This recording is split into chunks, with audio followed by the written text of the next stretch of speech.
Here's something I learned and experimented with a little bit at the race in Lake Stevens is going downhill, and this is something you've told me over the years, is that once you get to a point maybe like 37 miles per hour, you can probably don't worry about trying to grind the gears anymore, go with it, or maybe give your legs a rest, but maybe sometimes keep that spin going. Yeah, I've actually been experimenting with that just a little bit to feel the drag on my legs. Where am I feeling wind on my legs at what position, on my current bike? It's like, okay, I feel wind a little bit there, but it's only on my shins. So because my knees are tucked behind my arms. So if I extend a full leg, I've got one hidden behind my arm and the other one is fully exposed. And I'm just wondering, I don't know which is faster. I'd love to go do some tests on that on just downhills. Nothing, I don't need to go to a wind tunnel or anything like that. But yeah, I think letting your legs spin around on a downhill once you exceed, say, 37-ish miles an hour, which is most people of 53.11, you're spinning at a pretty high rate. And unless you're trying to close a gap or trying to get around someone before a turn or before a hill, that's a good time just to, shake it out, relax, grab some, water if you're comfortable, doing that at that speed. But you're not the gains that you're getting are you're putting out a bit of power in order to just eke at half a mile an hour, or even 0.2 of a mile an hour. So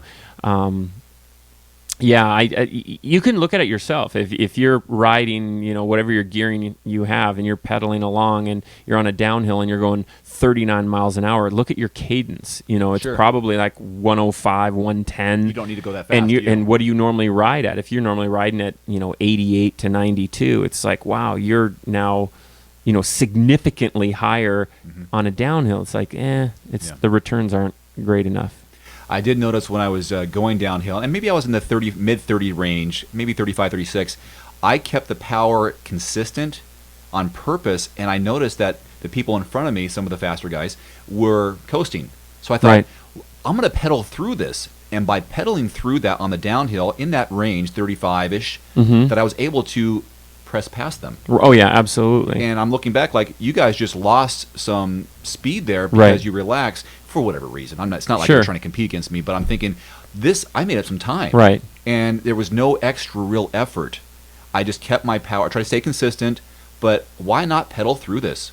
I'm going to save some time. I'm going to gain some time by going through it, and it made a difference. And I think when you are at those speeds of, like, say, the 28 to 32 mile an hour range, you are still in that kind of spot where you could be going along a flat at, not normally, but with a tailwind or something like that, and you'd be pedaling along. But I think a lot of times people get to that speed of 28 to 32 and it feels, quote, fast. So they think, I'm going to coast now, which allows them a little bit of recovery, which they might need at that time. But realistically, if you were on the flats going 28 to 32 miles an hour, you'd still be pedaling because you'd be going, I'm moving along, but I need to still get my maintain my speed. So yeah, it's tricky, and there's a time to rest and a time to make big efforts. I think, again, the general rule of thumb is when it's hard, you should be going hard. When it's easy, you should go a little easier. So when it's easy, like you're going really fast on a downhill, that's not the time to go hard. When you gotta climb, you can raise your effort a little bit because it's hard. If you're riding into a headwind, that's kind of like a hill, you work a little harder. In a tailwind, a strong tailwind, you ride a little easier, just because to hammer into a tailwind, the gains aren't going to be incredible. So anyway, but the point of all this is to stay consistent on that power too. Well, and again, rest when you can. Take advantage of rest when you can. It doesn't do any good to hammer on a downhill if right at the bottom you have a 90-degree turn, that you got to slow way down for. It's like, well, I'm gonna pedal, get up to speed. I think one of the big mistakes a lot of people make, especially in Ironman, is they climb up a hill and they put too much out on the hill, but that's common in any race. But they get to the top of the hill, and once they get to the top of the hill, they ease up. It's like, pretend the hill is just a little bit longer, maintain that effort, get yourself back up to the speed that you typically maintain on the flat, then settle in, then ease up. Because right now you've just you're working really hard, just make that hill effort just a little longer. That way you get up to speed and you can settle back into that versus stopping at the top of the hill.